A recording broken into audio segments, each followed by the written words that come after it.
भूतिया हॉस्पिटल। बहुत समय पहले किसी शहर में एक हॉस्पिटल हुआ करता था। असल में ये एक भूतिया हॉस्पिटल था, जहाँ के डॉक्टर और नर्सें सभी भूत थे। वो हॉस्पिटल में आने वाले पेशेंट का इलाज करने के बहाने उन्हें ऑपरेशन थिएटर में ले जाते और फिर उन्हें मारकर उनका दिल खा जाते। आपने इन्हें हॉस्पिटल लाकर बहुत अच्छा किया। अब आप चिंता मत कीजिए, डॉक्टर साहब इनका अच्छे से इलाज करेंगे। ये कहकर वार्ड बॉय जख्मी आदमी को स्ट्रेचर पर अंदर ले गया। लेकिन कुछ समय बाद वार्ड बॉय वापस आया और बोला, माफ करना, जिस आदमी को आप लाए थे वो नहीं बच सका। लेकिन उसको तो बस पैर पर चोट आई थी। पैर पर चोट लगने से कैसे कोई मर सकता है? पता नहीं, लेकिन डॉक्टर ने उसे बचाने की पूरी कोशिश की थी। वार्ड बॉय की बात सुनकर वो दोनों आदमी वहाँ से चले गए और वार्ड बॉय अंदर ऑपरेशन थिएटर में आ गया।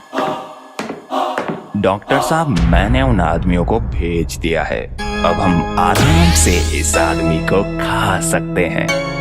बस ऐसे ही लोग हमारे पास इलाज के लिए आते रहे और हम उनका दिल खाकर रोज पार्टी करते रहे। बहुत महीनों तक ऐसे ही चलता रहा। फिर एक दिन मोहित नाम का आदमी अपने पिताजी को लेकर हॉस्पिटल आया। डॉक्टर साहब, मेरे पिताजी के सीने में दर्द हो रहा है, आप जल्दी से इनका इलाज कर दीजिए। लगता है इनका जल्द से जल्द ऑपरेशन करना पड़ेगा। ऑपरेशन? लेकिन इनके सीने में तो मामूली सा दर्द है। सीने का कोई भी दर्द मामूली नहीं होता।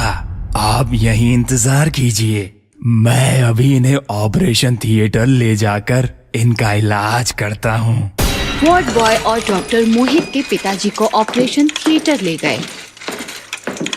फिर कुछ देर बाद डॉक्टर और वार्ड बॉय मोहित के पास आए और बोले, माफ कीजिएगा, हम आपके पिताजी को नहीं बचा सके।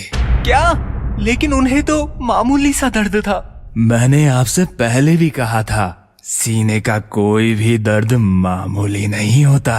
मोहित अपने पिताजी की लाश लेकर घर लौट आया, लेकिन उसे डॉक्टर की बात कुछ हजम नहीं हो रही थी।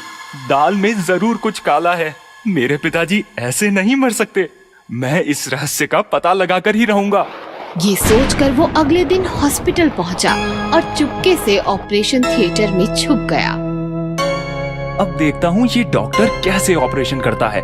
कुछ देर बाद डॉक्टर, नर्सेज और वार्ड बॉय एक पेशेंट के साथ ऑपरेशन थिएटर में आए। चलो इसका इलाज शुरू करते हैं। डॉक्टर के ऐसा कहते ही सभी अपने भूतिया रूप में आ गए। ये देखकर मोहित डर से कांपने लगा। ये सब तो भूत है। चलो जल्दी से इसका दिल निकालते हैं। मजा आ गया। मुझे इंसानों का दिल बहुत स्वादिष्ट लगता है। थोड़ा हमें भी खिलाइए डॉक्टर साहब। लो, तुम भी खाओ और तुम भी लो।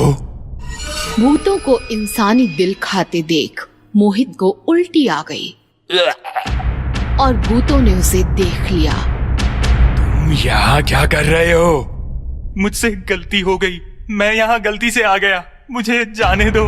ठीक है, चले जाओ, बस अपना दिल हमें दे जाओ। अगर तुम मुझे जाने दोगे तो मैं एक दिल के बदले कल तुम्हें 2 दिल ला कर दूंगा। क्या? 2 दिल? हाँ, मैं कल 2 इंसानों को तुम्हारे लिए लेकर आऊंगा। एक के बदले 2? ठीक है, लेकिन याद रखना, अगर तुम कल नहीं आए तो। नहीं, मैं कल जरूर आऊंगा। ऐसा कहकर मोहित अपनी जान बचाकर भूतिया हॉस्पिटल से निकल आया। आज तो बच गया, लेकिन कल इन भूतों के लिए मैं 2 आदमी कहाँ से लाऊंगा? वो ये सोचता हुआ अपने घर की तरफ जा रहा था, तभी उसने सामने दीवार पर लिखा देखा, बंगाली तांत्रिक किसी भी तरह के भूत प्रेत के इलाज के लिए संपर्क करें।